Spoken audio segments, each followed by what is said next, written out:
አባታችን መምህራችን ሊቀ ማእምራን መምህር ጌታቸው በምስራቅ ሸዋ ሀገረ ስብከት የአዳማ ወረዳ ቤተ ክህነት ዋና ስራ አስኪያጅ፣ ክቡር አባታችን መልአከ ብስራት ቆሞስ አባ ሀብተ ማርያም የሁለቱን አድባራት የደብረ አሜን ቅዱስ ጊዮርጊስና የእናታችን የቅድስት ድንግል ማርያም ቤተክርስቲያን አስተዳዳሪ፣ ክቡር መምህራችን መምህር ወልደ ሚካኤል የታላቁ የገዳማችን ቁጥጥርና የመምህረ ቅድስት ኪዳነ ምሕረት ስብከተ ወንጌል ኃላፊ፣ ክቡራን የአድባራቱና የገዳማቱ አስተዳዳሪዎች፣ ክቡራን የገዳማቱና የአድባራቱ መምህራነ ወንጌል፣ ሰባክያነ ወንጌል፣ አበው መነኮሳት፣ አባቶቼ ካህናት፣ ወንድሞቼ ዲያቆናት፣ በቅድስናው ስፍራ የተሰበሰባችሁ ሁላችሁ እንደየክብራችሁ እንደየማዕረጋችሁ አባቶቼ፣ እናቶቼ፣ ወንድሞቼ፣ እህቶቼ እንዲሁም ሕፃናት ባሰባሰበን በኃያሉ በእግዚአብሔር ፍጹም ሰላም እንደምን አደራችሁ? እንደምን ሰነበታችሁ? እንደምን ቆያችሁ? አሜን። እግዚአብሔር አምላካችን ይህችን ዕለት ይህችን ሰዓት በዕድሜያችን ላይ ጨምሮ በተቀደሰው ስፍራ በምህረቱ አደባባይ በይቅርታው ቦታ ተሰባስበን ያው ቃሉ እንድንሰማ በረከቱ እንድናገኝ የፈቀደልን የአባቶቻችን የቅዱሳን አምላክ ዛሬም ዘወትርም በፍጥሯኗ አንደበት ከምድር እስከ አርያም ከጽንፍ እስከ ጽንፍ የተመሰገነ ይሁን። እንኳን ለታላቁ በዓላችን ለበዓለ ዕርገት ለእናታችን ለቅድስተ ቅዱሳን ለድንግል ማርያም ዓመታዊ በዓል በሰላም በጤና አደረሰን አደረሳችሁ። እንኳን አደረሳችሁ። ክርስቶስ ተንሥአ እሙታን አሰሮ ለሰይጣን ሰላም ኮነ። ፍስሐና ሰላም በሀገራችን በሕዝባችን ጸንቶ ይኑር። ተንሥአ እዴሁ ወአንበረ ላዕሌሆሙ ወባረከሙ። እጁን አንስቶ ባረካቸው። እስኪ በሉ እጁን አንስቶ ባረካቸው። የሉቃስ ወንጌል ምዕራፍ 24 ከቁጥር 50 ያለውን መነሻ በማድረግ ለአጭር ደቂቃዎች እንደ እግዚአብሔር ቅዱስ ፈቃድ በዚህ ርዕስ እንማማራለን። የምስጢሩ ባለቤት ምስጢሩን ጥሩን ማስተዋሉን ለሁላችንም ያድለን። ቀኑ የበረከት ቀን ነው። በዓላቱም የተደራረቡ በዓላት ናቸው። የፈጣሪ በዓል አለ፣ የፍጡራን በዓል አለ። ብዙ ታሪክ የሚነገርበት የሚመሰጠርበት ብዙ ቅዱሳን ስራ የሰሩበት ታላቅ በዓል ነው። ከሁሉ በላይ ደግሞ የፈጣሪ ዓለማት የንጉሠ ዓለማት የመጋቤ ሁሉ የጌታችን የመድኃኒታችን የኢየሱስ ክርስቶስ በዓለ ዕርገት ነው። ከዘጠኙ አበይት በዓላት ዘጠኙ ንዑሳን በዓላት 9 አበይት በዓላት 18 በዓላት የጌታ በዓላት ተብለው የሚጠሩ በየጊዜው የምንማራቸው አሉ። ከነዚህ ከታላልቆቹ ወይም ከአበይት በዓላት ከሚባሉ ከ9ኙ አበይት በዓላት አንዱ በዓለ ዕርገት ነው። በዓለ ዕርገት በባሕረ ሐሳብ እያርግና እየወርድ ስላለው በየዓመቱ 35 መንቀሳቀሻ ወደ ላይ ወደ ታችም ስላለው ሁሉ ጊዜ በዚህ ቀን የሚውል አይደለም። ግጥጥሞች ሆኖ ግን ዛሬ እናትና ልጅ በአንድ ላይ በዓላቸው ብለዋል። የድንግል ማርያም የወላዲተ አምላክ በዓልም ነው።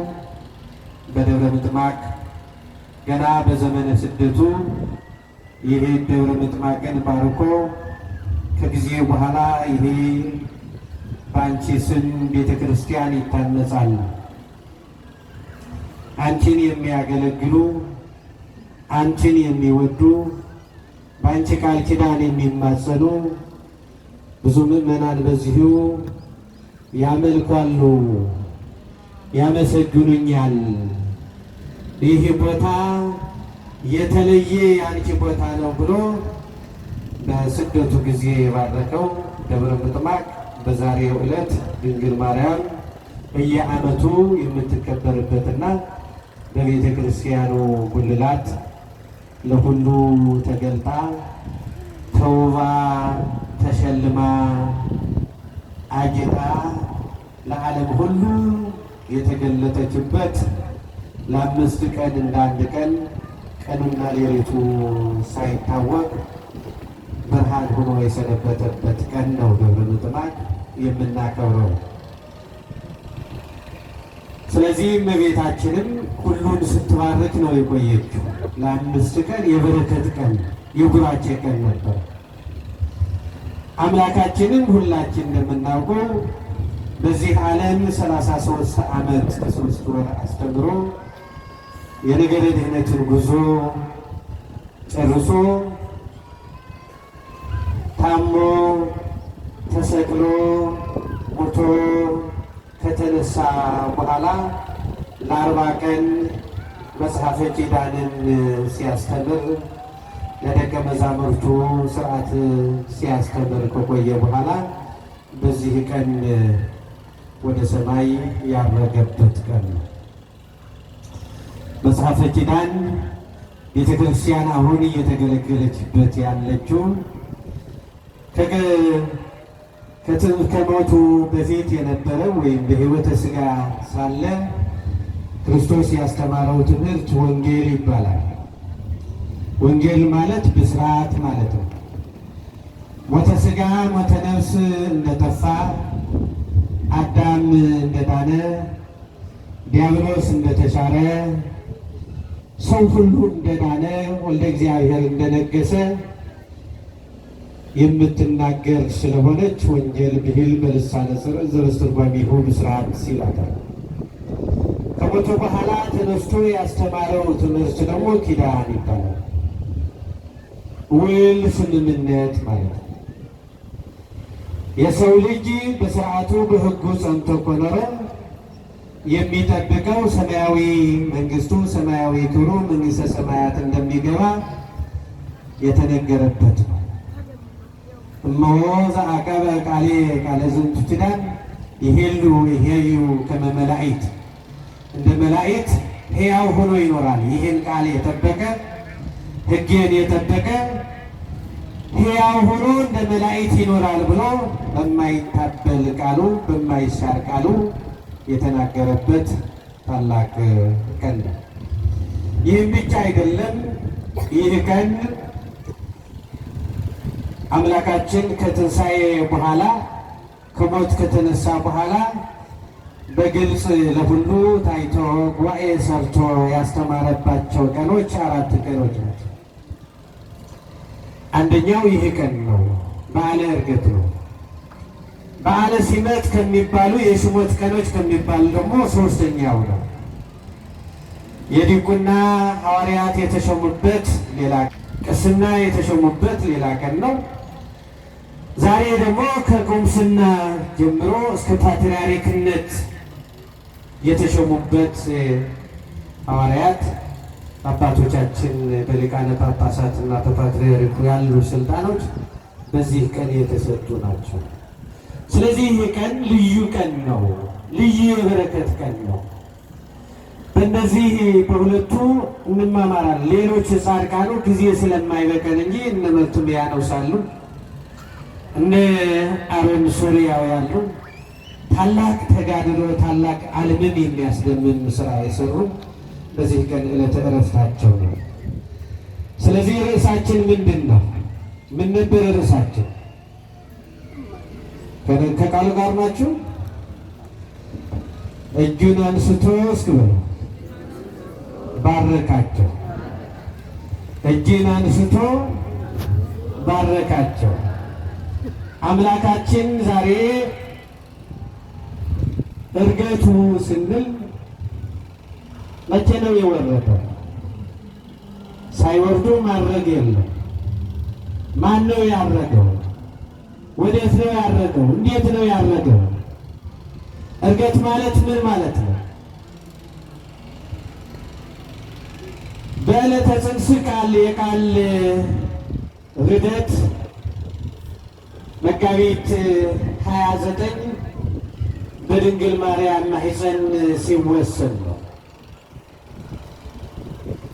በዚህ ቀን ሥጋ ቃል ሲወርድ በድንግል ማኅፀን ሲጸነስ ሰማይን ከነዙፋኑ ምድርን ከነልብሱ በማኅፀን እጁ ይዞ ነው ዓለምን በሙሉ በድንግል ማርያም ማኅፀን ተወስኖ ዓለም ደግሞ ያስተዳድራል። በዓለም ሙሉ ነው፣ አይወሰንም። ተገመረ ዘኢይትገመር፣ የማይወሰነውን ተወሰነ። የሚወሰን ሥጋ ደግሞ የማይወሰን ሆነ። የሥጋ እርገት ቃል ሥጋ ሲሆን ነው፣ በማኅፀን ነው። ቃል ሥጋ ሲሆን ሲወሰን ሙሉውን ውሱን ሲሆን ውሱኑ ሥጋ ደግሞ ሙሉ ሆነ። መላ ዓለምን በሙሉ በእጅ ያዘ። ከማይወሰን ተዋሂዶ ከመለኮት ጋር ተዋሂዶ ከአብ ከመንፈስ ቅዱስ ጋር አሃዜ ዓለም ነው፣ መጋቢ ዓለም ነው። ዓለምን በእጅ የያዘ ነው። አሃዜ ዓለም በራሁ ሁሉ ሕዝብ ውስጥ እኔሁ ይጸውር ገደው ይነብል ተፈረ። ዓለምን በእጅ የያዘ ነው። ዓለምን የሚመግብ ነው። ስለዚህ በዚህ ጊዜ መጋቢት 29 በድንግል ማርያም እንደተወሰነው ወደዚህ ዓለም እንደመጣው ሰው ለመሆን ነው የመጣው። ዓለምን ለማዳን ነው የመጣው። ዓለምን የወደቀውን ዓለም ለማንሳት ነው። የረከሰውን ዓለም ለመቀደስ ነው፣ ለመባረክ ነው ወደዚህ ዓለም የመጣው። አዳም ተራቁቶ ነበረ፣ በመንጸፈ ደይን ወድቆ ነበረ፣ በአጋንንት ተረግጦ በጨለማ ውስጥ ይኖር ነበር። ከዚህ ከጨለማው ለማውጣት 5500 ዘመን በአጋንንት ተረግጦ በጨለማ ተውጦ ጨለማ ለብሶ ጨለማ ተጎናጽፎ የነበረውን አዳም ለማዳን ወደዚህ ዓለም መጣ። ይህን አድኖ አዳምን ወደ ጥንተ ቦታው ወደ ገነት መልሶ ሲኦልን ጓዳው አስቀርቶ ሲኦልን በርብሮ ነፍሳትን ሁሉ ካወጣ በኋላ በዛሬው ዕለት ምንድን ነው የሚለው? አረገ ውስተ አርያም ፄዊወ ከፄዋ ወውሃብከ ጸጋከ ለእጓለ እመሕያው። ምርኮውን ማርከህ ወደ ሰማይ ወጣ፣ አረግህ። ምርኮውን ማርከህ ተማርከው የነበሩትን መልሶ ነው። ባልፈጠረውን ሲገዙ የነበሩትን በአጋንንት ተይዘው የነበሩትን 5500 ዘመን በጭንቅ በእሳት ሲጠበሱ ሲቃጠሉ የነበሩትን ነፍሳት ሁሉ ማርኮ ከዲያብሎስ እጅ ነጥቆ ዲያብሎስን በእሳት ዛንጀር ገርፎ በእሳት ሰንሰለት አስሮ ነው ወደ ሰማይ የወጣ። ክብርና ምስጋና ለአምላካችን ይሁን። መዝሙር 67 ከቁጥር 18 ላይ ተጽፎ እናገኘዋለን። ወይም በቅንፍ 68 ነው። ወውሃብከ ጸጋከ ለእጓለ እመሕያው፣ ለሰው ልጅ በሙሉ ደግሞ በረከቱን ሰጡ፣ ጸጋውን ሰጥቶ ክብርን አጎናጽፎ አጥቶት የነበረውን ለዘመናትን ክብሩን መልሶ ወደ ሰማይ ከፍ ከፍ አለ ይላል። ወደ ሰማይ ወጣ። ስራ ሰርቶ ነው የወጣ። ማን ነው ያረገው? መለኮት መውጣትም መውረድም መተኛትም መንቀሳቀስም መነሳትም የለበትም። መለኮት ሙሉ ነው። መለኮት የማይደርስበት ዓለም የለም። በሁሉ ሙሉ ነው። መለኮት በአጭር ቁመት በጠባብ ደረት ተወስኖ የአዳምን ባህሪ አድርጎ ከድንግል ማርያም በነሳው ሥጋ ሲያርግ ታየ ማለት ነው። መለኮት የተዋሃደው ሥጋ ከመለኮቱ አዋህደ ሥጋ ነው ሲያርግ የታየ። ትእዛዝን አዘዋቸው ለደቀ መዛሙርቱ ለሐዋርያት ወናሁ ዜኑ ተስፋሁ ለአዊየ አንትሙሰ ንበሩ ሀገረ ኢየሩሳሌም እስከ ትለብሱ ኃይለ ማርያም። የአባቴን ተስፋ እልክላችኋለሁ። ስለዚህ በኢየሩሳሌም ሰማያዊ ኃይልን፣ ሰማያዊ ሀብትን፣ ሰማያዊ እውቀትን፣ ሰማያዊ ብርታትን እስከምታገኙ ድረስ በየት ቆዩ ተባለ? በኢየሩሳሌም ቆዩ። ኢየሩሳሌም ማለት ሀገረ ሰላም ማለት ነው። የሰላም ደጅ፣ ሰላም ሁል ጊዜ የሚታወጅባት፣ ሰላም የሚነገርባት ኢየሩሳሌም ቤተ ክርስቲያን ናት። የክርስቶስ ሰላም ሁል ጊዜ የሚታወጅባት በቤት ቆዩ ተባል። ክርስቶስ እስከሚመጣ ዳግም ወደዚህ ዓለም እስከሚመጣ ድረስ በቤተ ክርስቲያን ቆዩ። ነቢይ ዳዊት አብደርኩ ትገደፍ ውስተ ቤተ እግዚአብሔር ምንበር ውስተ ቤተ ኃጥአን፣ በኃጥአን ቦታ 1000 ዓመት ከምኖር አንድ ሌሊት አድሬ በቤትህ ብኖር ይሻለኛል። በቤትህ መኖር፣ በቤቱ መኖር ለእኛ በጎ ነው። በእግዚአብሔር ቤት መኖር፣ በድንግል ማርያም ቤት መኖር፣ በቤተ ክርስቲያን ላይ መኖር ከእግዚአብሔር ጋር መኖር ነው። አሁን ያለነው ከማን ጋር ነው? ከማን ጋር ነው? እግዚአብሔርን ትተን እኮ ነው የምንሸሸው። ታቦቱ ለምንድን ነው የወጣው? ጽላቱ ለምንድን ነው የወጣው? ለእኛ አይደለም የወጣው፣ እኛን ሊባርክ እኮ፣ ሀገር ሊባርክ እኮ፣ ከተማችን ሊባርክ እኮ፣ ምድራችን ሊቀድስ እኮ ነው። ክርስቶስ በቤታንያ ሲባርካቸው አረገ ይላል። እያዩት ተለዓለ ወነሣእቶ ደመና ወዐርገ ሰማይ፣ እያዩት ሰማይን እያዩ ሐዋርያት ከፍ እያለ እየራቃቸው ሄደ ይላል። እየረቀቃቸው አይደለም። ብዙ ረቂቃን ነበሩ በዛን ሰዓት። በይባቤ መላእክት ነው ያረገው። መላእክት፣ ሊቃነ መላእክት፣ ሰራዊተ መላእክት ሁሉ ወርደዋል። ያልወረደ የለም። እነሱ አልታያቸውም በይባቤ መላእክት። ክርስቶስ ግን አዩት። እያዩት ራቃቸው። ዓይናቸው እስከሚያየው እስከሚደርሰው ድረስ ተመለከቱት። ከዚያ ግን ተሰወራቸው። ተሰወራቸው። ወደ ሰማይ አረገ ይላል። ምን እያደረገ አረገ? እየባረከ፣ ምድሩ ሁሉ እየባረከ፣ ዓለምን ሁሉ እየባረከ። ሐዋርያት አባቶቻችን ተባርከው ነው የቀሩት። ዛሬም ልንባረክ ነው የመጣነው። በረከት ትፈልጋላችሁ? ትፈልጋላችሁ? በረከት ለመፈለግ ምን ያስፈልጋል? የክርስቶስ በረከት ዝም ብሎ የሚሰረቅ አይደለም። ዝም ብሎ የሚዘረፍ አይደለም። የሚወሰድ አይደለም። መስፈርቱን አሟላ ነው የሚሰጠው። በአግባቡና በስርዓቱ ላይ ሄደ ነው የሚሰጠው።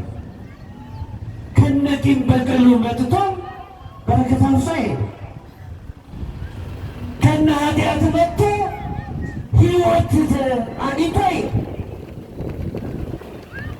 በአድመኝነት በዘረኝነት ተመርጎ የክርስቶስ በረከት ማፈሳቸው፣ በጥላቻ መንፈስ ተሞልቶ በረከት ይዞ መሄዳችን ወገኖች። ቤተ ክርስቲያን እኮ የኃጢአት መራገፈች፣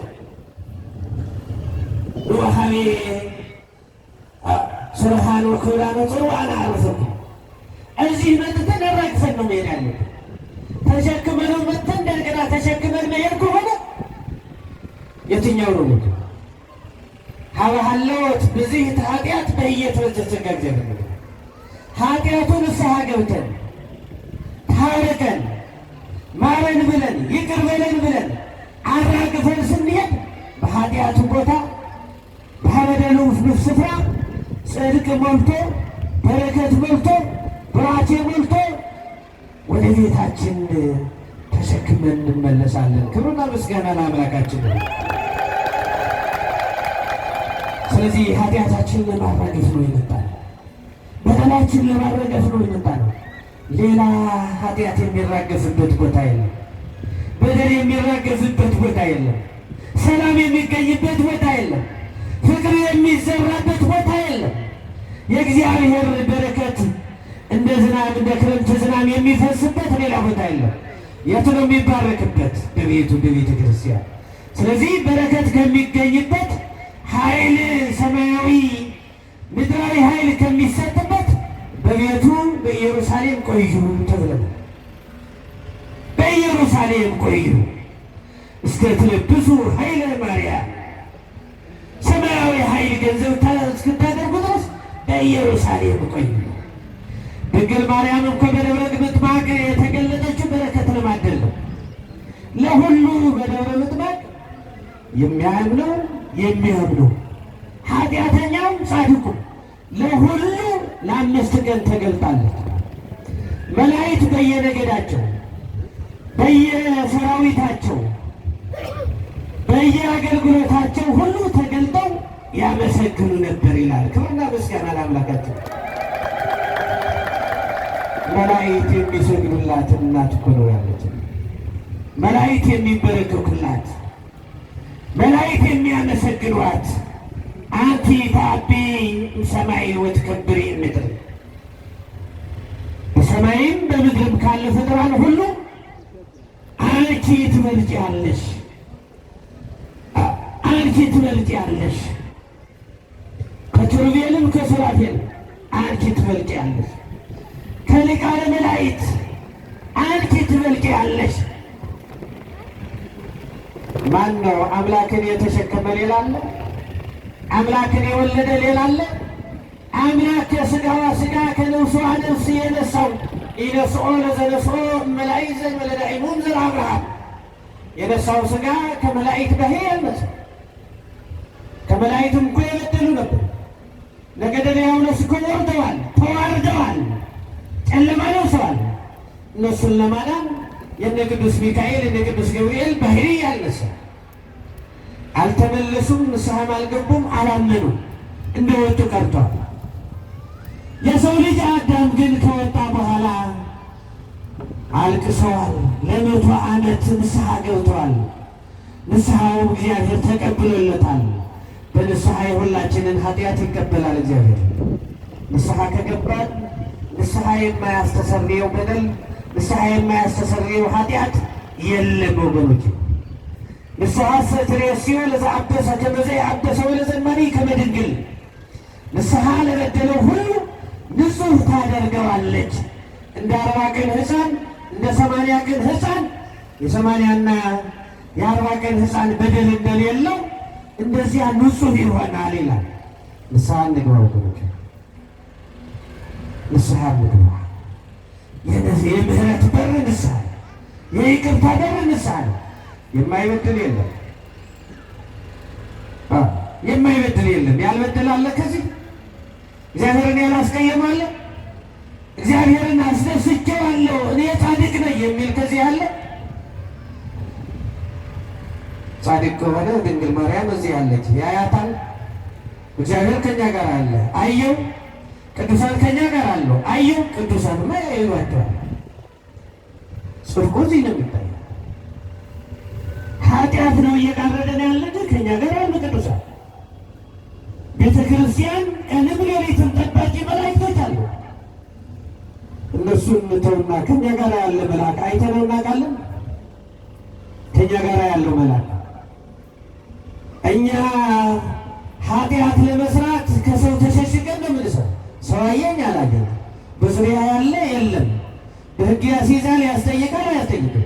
በባህሉ ነውር ነው ወይስ አይደለም? ስለዚህ ሰው ምን ይለኛል ብለን ከሰው ተሸሽገን ለእግዚአብሔር ግን ግልጥ ነው፣ ለቅዱሳን ግን ግልጥ ነው። የተሰወረ ነገር የለም። በሱ የተሰወረ ነገር የለም። ግን መሰው ኃጢአት መፍራት ካለብን በማን ነው መፍራት ያለብን? እግዚአብሔር ነው መፍራት ያለብን። ታላቁ ሰው ዮሴፍ ምንድን ነው ያለ? በእግዚአብሔር ፊት እንዴት ኃጢአትን እሰራለሁ ያለ። በሰው ፊት አይደለም። ሰው አይደለም ገሃነምን የሚያስገባ ከገሃነም የሚያስወጣ የዘላለም መቅሰፍት የሚያመጣው በእሳት የሚጠፋው ሰው አይደለም። በነፍስም በስጋም ከሚፈርደው ለመዳን እንዴት በእግዚአብሔር ፊት ኃጢአትን እሰራለሁ? እንዲህ ማለት ያለብን እያለን ወገኖች፣ በእግዚአብሔር ፊት እግዚአብሔር እያየ ነው። ድንግል ማርያም እያየች ነው። ቅዱሳን መላእክት እያየ ነው። ቅዱሳን ጻድቃን እየተመለከቱ ነው። እንዴት በፊታቸው ኃጢአት እሰራለሁ? ኃጢአት ስንሰራ ምን ይሆናል? ክብራችን ይገፈፋል። አዳም ኃጢአት ሰራ። አትንካ የተባለውን ሲነካ፣ አትብላ የተባለውን ሲበላ ምን ሆነ? በ40 ቀንና በ80 ቀን የተሰጣቸውን ጸጋቸውን ተገፈፈ። ራቆታቸው ሆነ። ኃጢአት ያራቆታል። አሁን እኛ የሰራነውን ልብስ ስለለበስን የለበስን እንዳይመስላችሁ፣ ስጋችን ብቻ ነው የለበሰው፣ ነፍሳችን ተራቆታለች። ይህን ነው ድንግል ማርያም በደብረ ምጥማቅ ያሳየችው። የአዳም ነፍሰት የነበረውን ሰማያዊ ክብር ለብሳ፣ ብርሃን ለብሳ፣ ብርሃን ተጎናጽፋ፣ ብርሃን ታጥቃ፣ ዝናር ታጥቃ፣ ሰማያዊ ዘውድ ሰማያዊ አክሊል ደፍታ አጊጣ ተውባ በደብረ ምጥማቅ ተገለጠች ይላል። ክብርና ምስጋና ለአምላካችን። ዳግማዊት ሔዋን ቀዳማዊት ሔዋን የጣለችውን ክብር ልብሷ ተገፋ የነበረውን ዳግማዊት ሔዋን ድንግል ማርያም ደግሞ ለበሰችው። ታየች ማለት ነው። ይህን ለመመለስ ነው ክርስቶስ ወደዚህ ዓለም መምጣት ያስፈለገው። ስለዚህ በዛሬው ዕለት እያዩት እየባረካቸው ወደ ሰማይ አረገ ይላል ወገኖች። ወደ ሰማይ አረገ የእኛ እርገትን ለማስረዳት ነው። ከዛ በፊት ወደ ብሔረ ሕያዋን እነ ኤልያስ እነ ሄኖክ እነ ዕዝራ ሱቱኤል ወደ ብሔረ ሕያዋን አርገው እነሱ ይመጣሉ። ለምጽአት 6 ወር ሲቀር ይመጣሉ። ወደዚህ ዓለም ያስተምራሉ። ሰማዕት ሆነው ይመጣሉ። የጻድቃንን እርገት ለማስረዳት አብነት ለመሆን መምህር ለመሆን ክርስቶስ አረገ። እየታየ አረገ። አርገ እግዚእነ ከመ ያደጉ እርገተ ጻድቃን ንጹሐን። የንጹሐንን ጻድቃን ማረግ ለማስረዳት ወደ ሰማይ አረገ ይላል። የተወደዳችሁና የተከበራችሁ እርገት የእልልታ ቀን ነው። በይባቤ መላእክት በስብሐተ መላእክት ወደ ሰማይ አረገ። አርገ እግዚእነ በይባቤ አርገ እግዚእነ ነው የሚለው በእልልታ ቀን ነው። እግዚአብሔር እስኪ በእልልታ መስግኑት።